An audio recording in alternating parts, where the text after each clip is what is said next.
Oke, banyak pisan ini mah coach yang nanya ke saya tuh, coach gimana caranya biar nggak panik waktu main bola. Jadi bukan cuma seorang dua orang, tapi kemungkinan banyak sekali yang punya permasalahan yang sama.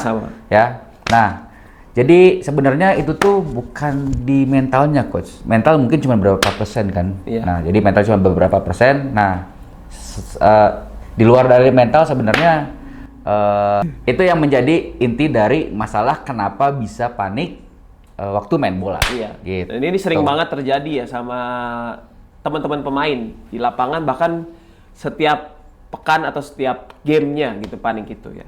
Nah, buat kalian yang bingung, kita itu ada modul 14 hari anti bingung main bola. Gimana sih caranya? Langsung aja nih. Nah, sebelum ke caranya, saya mau liatin dulu nih. Nah, jadi di modul ini, modul digital. Jadi ada videonya yang bisa kalian pilih. Ada 14 topik untuk 14 hari. Kalian bisa pilih, kalian bisa tahu knowledge-nya seperti apa, bisa kalian terapkan juga. Nah, untuk pembeliannya, kalian bisa cek deskripsi di bawah, atau bisa klik link di bio Instagram kita, terutama The Coach. Dan selamat datang di Open Play. Ngobrol jujur soal sepak bola. Bukan cari yang benar, tapi buat masuk akal. Oke, jadi kita akan membahas 5 topik nih. Jadi bukan 5 topik ya, 5 poin kenapa kok bisa sampai panik ketika bermain sepak bola gitu. Iya, betul. Jadi, nah kira-kira kalian yang mana nanti kalian bisa cek sendiri ya. Nah, kita masuk yang pertama yaitu panik bukan mental yang lemah ya. Jadi sebagaimana yang tadi disampaikan coach. Jadi sebenarnya mah kepanikan itu bukan cuma soal mental. Ada sih sedikit banget itu soal mental. Tapi sebenarnya tuh balik lagi coach. Kalau misalnya tidak menguasai permainan, tidak menguasai teknik, itu gimana mau bisa percaya diri gitu. Betul. Sekarang kita sedang menerima bola nih. Ternyata bolanya lepas. Kan pasti panik tuh. Iya. Pasti panik. Kenapa? Artinya kan teknik kita harus bagus, ya kan? Terus kita harus paham setelah dapat bola, terus ngelihat lawan itu harus diapakan, sebenarnya itu tuh. Tapi kalau misalnya nggak pernah dapat tekanan seperti itu ya panik terus gitu. Pada intinya sih nggak bisa menguasai situasi ya coach ya, pada saat yang tadi itu panik datangnya karena nggak nguasain tuh di area sekitarnya ada siapa, mungkin kemana harus terima bola. Setelah terima bola mau ngapain, yang terjadinya akhirnya panik duluan gitu kan sebelum terima bola. Bahkan setelah dapat bola panik juga gitu karena nggak bisa mengontrol situasi mau diapain ketika dapat bola itu. Jadi si panik ini tuh sering dijadikan kambing hitam, coach. Benar. Jadi kambing hitamnya tuh ini mah mentalnya, ini enggak. Jadi mental tuh sebenarnya bisa kebentuk kalau misalnya teknik kita sudah pede nih, udah pede dengan kualitas teknik kita gitu kan. Jadi kalau misalnya kita udah pede dengan kualitas teknik, terus sudah pede dengan berhadapan satu lawan satu, kan kita nggak begitu panik gitu. Mungkin ada panik sedikit, itu kan faktor paniknya itu sedikit. Gitu. Karena emang biasanya kan kualitas itu kita kuasain kan ya, kita kuasain. Kalau memang pemain yang tanda kutip panikan itu nyalahin panik karena mental itu biasanya ya karena pemain-pemain itu tidak menguasai kualitas mungkin dari passingnya, dari satu lawan satunya, dari kualitas membaca ruang di lapangannya. Yang akhirnya tuh terjadi yang disalahin, mental kamu mah jelek, cina.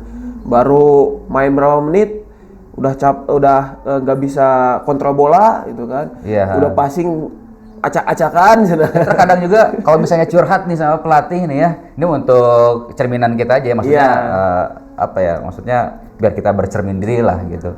Ada pemain gitu, coach saya tuh sering panik, kan pelatihnya tuh kayak yang mental itu mah, masa kayak gitu. Ya harusnya kan kita memberi pemahaman kenapa kok bisa panik gitu. Itu juga digituin malah tambah di mana ya, bingung gimana ya gitu. Maksudnya di mana yang harus perbaikin kan? Karena faktor yang tadi mental itu sebenarnya kayak sebuah ilusi mungkin ya. Ilusi yang memang mental itu terbentuk atau tiba-tiba munculnya tuh ya tadi karena memang dari kualitas individu nggak muncul di pertandingan ya, akhirnya disebutnya coach kenapa ya aku salah passing, mental itu kan. Kadang-kadang tuh jadi stigma yang mental kamu mah nggak bisa ini gitu. Padahal kalau dilihat mungkin pelatihnya juga itu udah dilatih loh kan di setiap sesi latihan yang harusnya dengan repetisi yang baik di latihan itu munculnya otomatisasi di dalam pertandingan. Jadinya ya jangan lagi rasa panik itu muncul gitu kan di pertandingan gitu. Nah, dari segi mental tadi sudah kita bahas ya Coach ya, tapi itu juga ada yang nggak kalah penting ya. Poin kedua ini yaitu kurangnya memahami dari situasi di lapangan gitu. Dari informasi ya, jadi informasi itu ya banyak hal juga ya di lapangan. Informasi yang tadi sebelum terima bolanya dia sudah melihat belum teman yang kosong, apakah dia melihat informasi temannya ada di mana nih kalau saya dapat bola. Misalnya ada komunikasi juga bagian dari informasi penting, karena informasi itu datangnya dari komunikasi juga gitu kan. Temannya misalnya kasih tahu, awas ada lawan, berarti kan dia secara, karena intensi di lapangan itu kan cepet ya, di lapangan cepet. Kadang pemain juga pasti lupa lah untuk misalnya scanning gitu ya. Padahal memang dia paham itu scanning harus ngapain di lapangan. Jadi pas mungkin dia nggak scanning tapi temannya komunikasi, ya akhirnya lihat lawan di belakang. Ya akhirnya otomatis ada lawan nih gitu kan. Berarti saya harus cepat juga mencerna informasi yang dikomunikasikan melalui komunikasi dari pemain teman kita itu dengan misalnya back pass lah, kembali lagi, terus misalnya ada ketika dribbling, free, saya free, dengan komunikasi minta. Mungkin dia juga langsung jadi oke, nengok head up lah, dia head up terus lihat bisa masuk truk pas gitu ya. Jadi sebenarnya kalau ngedengar tadi yang kata Coach Abil bilang, sebenarnya scanning itu butuh, hanya sekarang di kita itu scanning bukan jadinya malah kebiasaan, tapi jadi sesuatu yang mahal kalau di sepak bola kita gitu. Artinya apa? Scanning itu kayak masih baru gitu di kita tuh gitu. Oh ini scanningnya apa sih? Cuman lagi ngetren doang. Enggak, kalau di luar negeri scanning itu sudah menjadi habit. Artinya sebelum dapat bola dia otomatis untuk lihat kiri, lihat kanan, ambil informasi sebanyak mungkin. Maksudnya apa sih? Maksudnya tuh kan ngelihat teman, kan kayak gitu kan. Ngelihat teman, terus ngelihat lawan ada di mana posisinya, terus ngelihat posisi yang kosong. Jadi dari kita masih harus diingatkan terus. Diingatkan gitu. Ya, benar-benar. Lihat sekitar. Biasanya kita selalu teriak tuh di pinggir lapangan kalau pertandingan.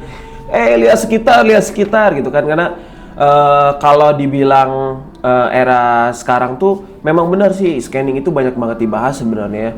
Cuman masih aja gitu kan kembali, Kus kenapa ya aku udah scanning tapi bingung. Nah ini jadi pertanyaan tuh, udah scanning tapi masih bingung gitu kan, udah scanning masih bingung tuh gimana ya? Apa dia tuh hanya nengok doang gitu kan, tidak capture untuk dia melihat apa gitu kan, bahasa di HP mas sekarang screenshot lah ya, gitu kan, lihat nih, kamu udah lihat gitu, kamu udah scanning tuh bukan hanya sekedar asal kamu tengok kanan kiri, lihat ke depan, tapi lihat tuh, di kanan ini saya dapat informasi. Ini di sini ada lawan. Saya lihat tengok ke sini, di sini ada ruang. Pas di sana saya terima bola, bolanya ada di sana nih. Saya mau ketika dapat bola, kamu mau capture nih. Dapat bola saya mau misalnya passing langsung deh ke teman saya yang kosong. Dapat bola, saya mau dribbling deh karena ada ruangan yang kosong. Jadi scanning itu untuk melakukan planning sebenarnya. Kan ketika kita udah tahu nih, itu ada ini, kan kita harus sudah planning. Sebelum dapat bola saya mau ke sana deh, gitu kan. Nah, tapi ada juga coach yang komen di saya, Coach, kalau misalnya planning dulu sebelum dapat bola atau setelah dapat bola kalau nggak salah gitu, kelamaan coach nanti keburu direbut. Nggak kayak gitu juga konsepnya gitu. Jadi ya udah aja. Kamu nih natural aja gitu. Maksudnya tuh bukan planning. Saya habis ini dribbling ke sana, terus habis itu crossing. Enggak ribet itu mas, sesimpel gini aja. Oke, di situ ada teman saya, itu bolanya dari sana, saya minta bola untuk bisa passing ke sana, selesai gitu aja. Gitu doang. Bukan kayak Coach, saya tuh udah planning gini. Pas ini merebut bola, nggak masuk akal coach. Nah ya nggak masuk akal menurut mana? Paham nggak sih? Nggak pernah nyobain sesimpel itu gitu. Maksudnya tuh kayak gitu doang gitu. Itu saya mau passing ke sana tuh, minta bola, tes selesai kan gitu. Kalau ini nggak masuk akal soalnya planning dulu nanti cepet-cepet kerebut ya. Benar, Kamu benar. nggak pernah latihan, gitu aja sih. Asli. Sesimpel itu doang. Gitu kan. Nah, ya ini cerita sedikit tuh aja pengalaman sendiri nih ya. Saya pengalaman sendiri ya. Pernah saya nyobain, karena saya dulu itu main bolanya di center back atau di back kanan. Ya, saya tuh nyobain Coach, main fun football. Cobain nih main di gelandang. Karena di gelandang itu kan memang punya ruangan yang lumayan besar ya, dan memang jadi sentra. Di sana saya cobain tuh apa yang saya biasanya bicarakan ke pemain, itu ya apa yang kita biasanya bicarakan ke pemain. Iya. Saya coba, saya coba. Hasilnya tuh, wah enak banget main bolanya bener. Saya nih dapat bola nih, oh saya lihat di sana, oh iya ada teman passing. Dapat bola, saya passing. Dapat bola nih, oh iya ada ruangan, saya dribbling. Udah dribbling, ada pemain yang datang. Ya sudah saya lakukan passing gitu. Itu jadi sebenarnya jadi efisien. Ya jadi bukan planning itu bukan soal oh saya kudu baca nepi ka pertandingan itu di pertandingan iya kudu A B C D saya pengen jadi next dribbling. move aja sebenarnya. Iya benar. Gitu. Nah, ini tuh sebenarnya masuk ke poin keempat. Jadi karena udah scanning nih. Nah, kenapa bisa panik lagi? Ini tuh nyambung sama poin keempat, Coach. Nah, poin keempatnya itu tidak pernah latihan dengan tekanan. Nah, ini artinya apa? Jadi kita tuh cuman latihan dengan marker, cuman dribbling dengan marker gitu kan. Terus dengan hurdle atau dengan agility agility ladder gitu, cuman latihan dengan itu aja. Atau mungkin cuma shooting doang gitu. Jadi nggak ada tekanan dengan lawan. Jadi ketika kamu memang latihan tuh bener gitu. Wah, Tekniknya bagus gitu ya. bagus segala macam, tapi nggak ada tekanan dari lawan gitu. Jadi ketika game nggak kegambar apa-apa. Nggak muncul gitu ya. Nggak kegambar apa-apa gitu. Meskipun sebenarnya latihan teknik seperti tadi itu sebenarnya masih bisa ada tekanan, misalnya tekanan waktu. Tekanan misalnya kalau syuting ada skor, misalnya kayak gitu. Ada rules lah. Ada rules. Ada rules yang memang gitu. Bisa dicapai gitu kan dari latihan itu. Jadi sebenarnya dari awal juga sudah harus dibiasakan untuk ada tekanan. Terutama setelah latihan teknik tadi harus ada tekanan minimal 1 lawan 1 atau shadow. Jadi kan kebayang, oh kalau misalnya saya nerima bolanya seperti ini ada lawan di sini, saya harus apa ya kayak gitu. Nah, itu kan sebenarnya hal-hal yang harus dicoba di setiap latihan. Jadi teman-teman yang udah latihan teknik itu tuh kenapa harus dicoba ya menerapkan latihan yang tadi, yang tanpa lawan tadi, sehingga tahu nih gimana cara melepaskan syuting ketika ada tekanan lawan gitu. Jadi segi individunya memang dilatih, memang benar ya tanpa tekanan itu melakukan dengan baik gitu ya. Gerakan individu dulu dengan baik, mulai dari dribbling, mulai dari ventingnya, mungkin dari shootingnya, teknik dasarnya udah oke. Cuman harus memang ditambah dengan tekanan yang tadi yang Coach Hera bilang, bahwasanya ada waktu, tekanan waktu mungkin. Misalnya ketika shooting ini ada 3 bola nih atau 4 bola, shooting habis itu passing first touch, targetnya dari 4 bola dengan waktu 1 menit harus dapat 3 gol gitu kan. Berarti kan itu udah ada tujuannya, karena apalagi di final third itu kan pemain-pemain depan sangat banget ditekan untuk cepat ambil keputusan scoring gitu kan. Nah, itu juga berlaku pada saat dribbling, mungkin dribblingnya bukan hanya pakai marker doang gitu ya. Dribbling zigzag, mungkin ada lagi setelah dribbling lakukan dengan cepat nih. Habis itu truk pass gitu kan, ada head up-nya juga. Setelah dribbling mau melakukan head up, dia kasih truk pass. Itu pun yang tadi, karena tekanan itu bisa berguna sekali buat pemain, karena memang di realitanya di sepak bola atau di gamenya itu benar-benar sepersekian detik sepersekian detik untuk habis ngambil keputusan gitu. Terlepas memang teknik dasarnya udah oke gitu sebenarnya. Jadi sebenarnya kalau saya lihat banyak juga pemain yang dilatihkan itu, baik itu di SSB-nya, itu tuh latihannya itu hanya latihan teknik saja, habis itu game. Jadi kan bingung gitu ke pemainnya. Jadi secara nggak langsung tuh sebenarnya mereka dibentuk untuk bisa panik. Gitu nggak sih? Logikanya itu oke ya. Sebenarnya nggak juga. Cuman membiasakan kayak gitu tuh akan terus-menerus kaget gitu Coach ketika udah gamenya. Oke, saya bisa melakukan ini, tapi ketika ada tekanan lawan, misalnya ternyata langsung game gitu kan pas latihannya, ya panik lagi gitu. Jadi berulang. Ketika berulang kan jadi otomatis. Bener. Itu logika saya aja sih, maksudnya kayak melatih menjadi panik tuh ya koreksi aja kalau salah, cuman masuk akalnya gitu Coach. Jadi sesuatu hal yang dilakukan berulang-ulang jadi otomatis. Iya, Ya udah. Gitu aja. Jadi panik otomatis panik kayak gitu mah, gitu. Bukannya apa ya, banyak ya, maksudnya banyak juga yang dari Coach saya mah latihan, abis ini latihan pemanasan statik game weh. Nah ada. itu apa yang maksudnya yang apa yang didapat gitu. Karena kan ya memang harus kalau berbicara sepak bola yang memang secara struktur, yaitu pasti akan tingkat panik atau mentalnya itu pasti berkurang lah, pasti berkurang. Karena pemain dari latihan pun sudah tadi ada tekanan waktu, ada tekanan jumlah pemain, ada lawan yang harus individual yang dilatih itu muncul di dalam small side game atau game kecil lah ya, game kecil sebelum masuk game besar gitu kan. Gitu. Nah, kita lanjut lagi nih. Banyak juga pemain dari semua yang tadi kita sudah bahas tuh, individu pemainnya itu tuh takut salah. Banyak faktor yang sebenarnya kita alamin ya Coach ya. Yang kita alamin ya. Ya ini yang saya alamin juga, bahwasanya pemain itu takut salahnya sebenarnya bukan karena dari pelatihnya. Karena kita tuh selalu berbicara ke pemain itu berani, jangan takut salah. Yang memang harus salah tuh ketika latihan, karena di setiap latihan itu kan perlunya nanti pembelajaran untuk dibenarkan kembali lah, kalau dia dikoreksi lah untuk di sana. Itu pembelajaran di sana. Ketika pertandingan nambah lagi sebenarnya Coach. Takut salahnya itu bukan sama pelatih atau sama dirinya sendiri, nambah lagi. Jadinya tuh takut salah kenapa? Satu, faktor eksternal, yaitu dari rumahnya. Dari rumahnya bisa jadi kan, dari orang tuanya juga. Mungkin kalau orang tua pasti berbicaranya, ada Coach cuman hanya nanyain doang, itu kan kenapa tadi ngelakuin ini itu, kenapa ini. Akhirnya tuh sebetulnya persepsi anak itu ketika beres pertandingan tuh jadinya, oh iya ya, jadi saya kudu cek si bapak kudu kieu geningnya. Ya akhirnya jadinya lupa gitu soal apa yang sudah kita rencanakan sebagai pelatih untuk di pertandingan tuh lupa.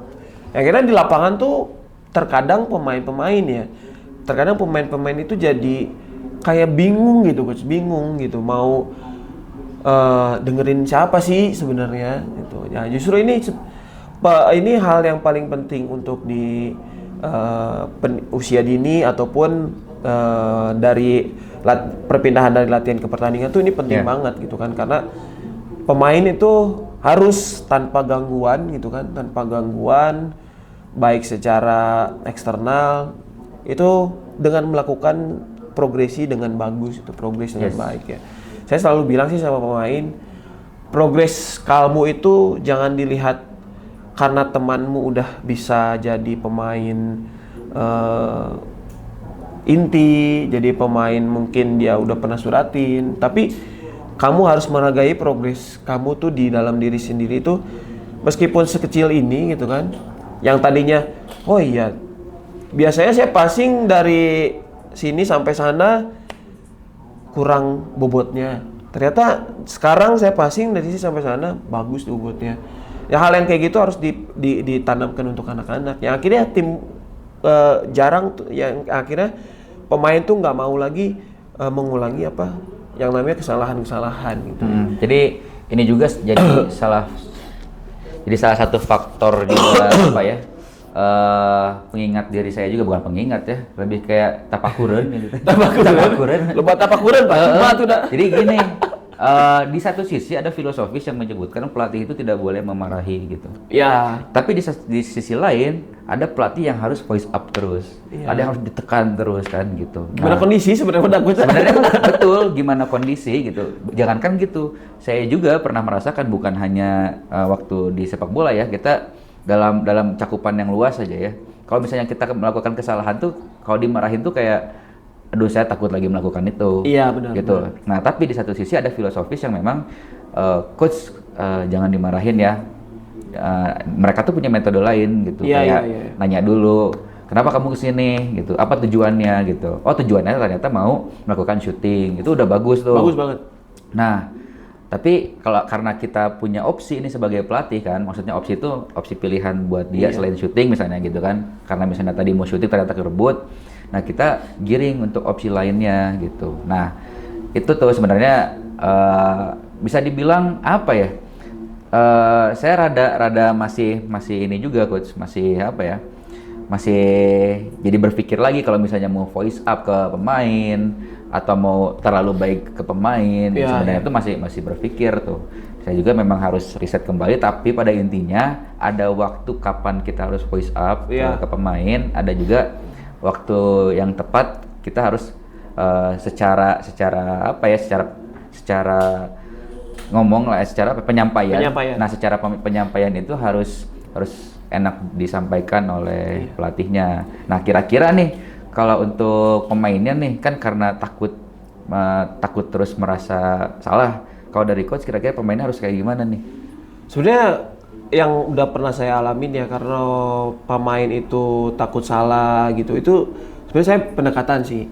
Pendekatan ya, karena misalnya ya di latihan itu pemain bisa melakukan dengan baik gitu ya, dilakukan dengan baik. Terkadang pas di lapangan atau di pertandingan itu gak muncul sama sekali gitu. Kadang kita nanya nih ke pemain itu, kamu kenapa? Misalnya, kamu kenapa kok main kamu tadi seharusnya tadi bisa lakukan first touch dengan baik. Oh, ini dari coach ke pemain. Iya. Maksudnya ini mah saran untuk si pemain tersebut gitu, untuk merubah dirinya sendiri agar tidak takut lagi. Oke.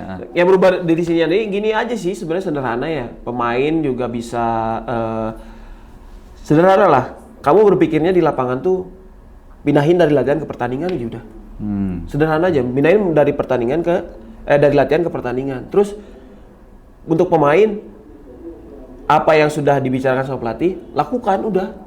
Karena yang di dalam lapangan itu yang controlling pelatih, pemain yang melakukan. Yang memang nanti mungkin pemain itu bisa bicara juga sama pelatih. Coach, tadi karena kita sering ngobrol kan sama pemain itu. Berarti intinya diskusi kan dengan pelatih itu. Karena kadang misalnya kita udah half time gitu ya, bicara pemain. Kalau saya pribadi, boy, ada problem apa di lapangan? Ya itu seharusnya yang pemain itu bicara gitu kan. Bukan hanya di pertandingan saja, tapi di latihan juga kan. Betul. Kekurangan saya apa, itu pun bisa jadi kalian gak takut salah lagi sih sebenarnya, kayak gitu kan. Bener. Ya jadi reminder lah buat pemain juga, ya berani bicara gitu, harus berani ngobrol gitu. Ngobrol itu bukan jadi Coach, saya abis ini kayak gimana ya, harus kayak gini ya atau gitu ya. Ya ngobrolnya, Coach, ya tadi kekurangan saya apa di latihan. Ya mungkin pelatih kan bisa ngejelasin. Yes. Nah, setelah dijelasin itu ya kamu perbaiki lagi gitu. Jangan lupa gitu sama apa yang udah dijelasin. Nah, ini juga ada faktor yang terakhir nih Coach, kenapa bisa panik. Jadi faktor yang terakhir itu adalah terlalu banyak opsinya. Jadi ketika kita dapat bola nih, terlalu banyak opsinya. Udah terlalu banyak opsinya, semua pemain pada teriak minta bola lagi. Iya nggak kayak gitu kan.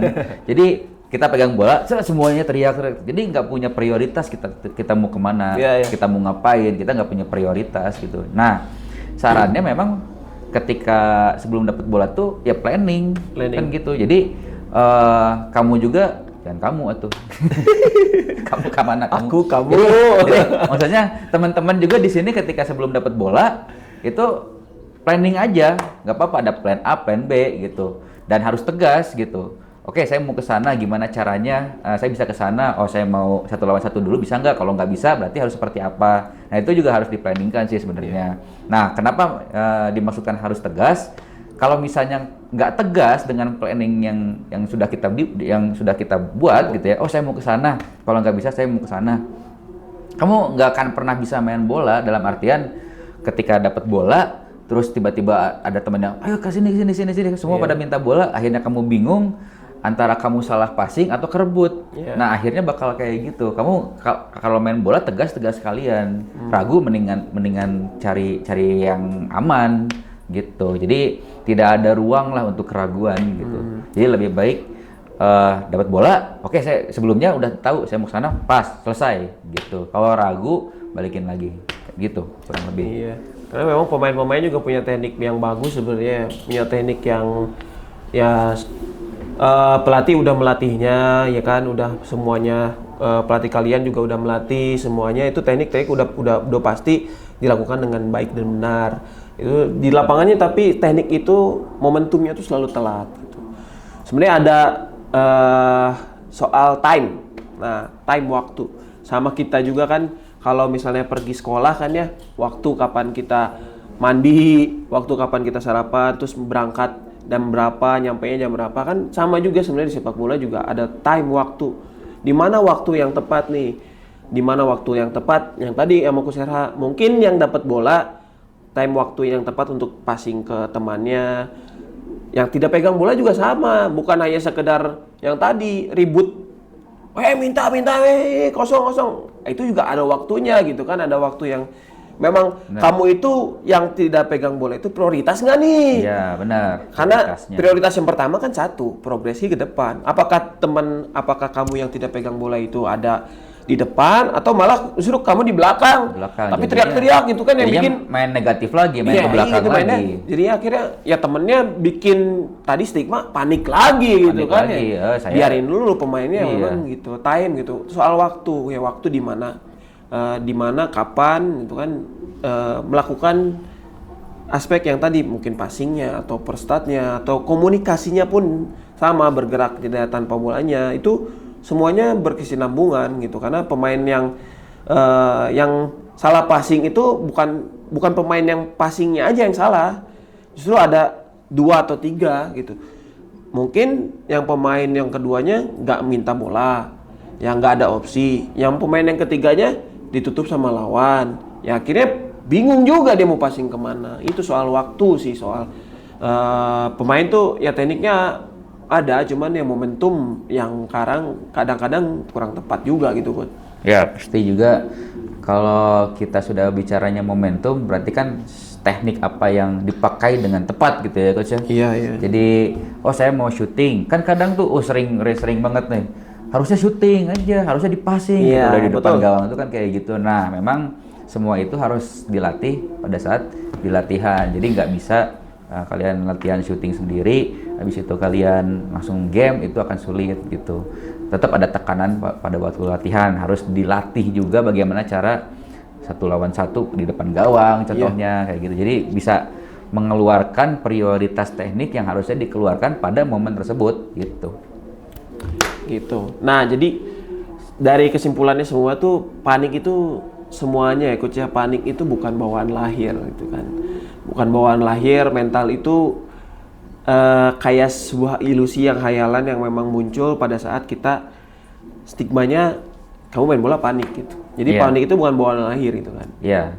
Jadi sebenarnya masih bisa dihindari, panik itu masih bisa dihamplas. Jadi masih bisa dipertajam ditutup.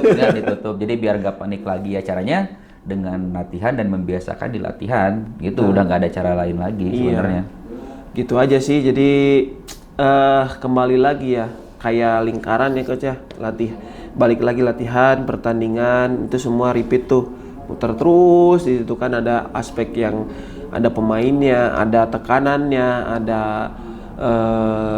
pertandingannya, ada lawannya, terus dari latihan muncul ke pertandingan, itu selalu muter-muter di situ terus. Yang tadi Coach Serama mun di amplasnya beki leungit gitu, panikna gitu, mental yang dianggap mental panik itu teh nanti hilang dengan sendirinya gitu.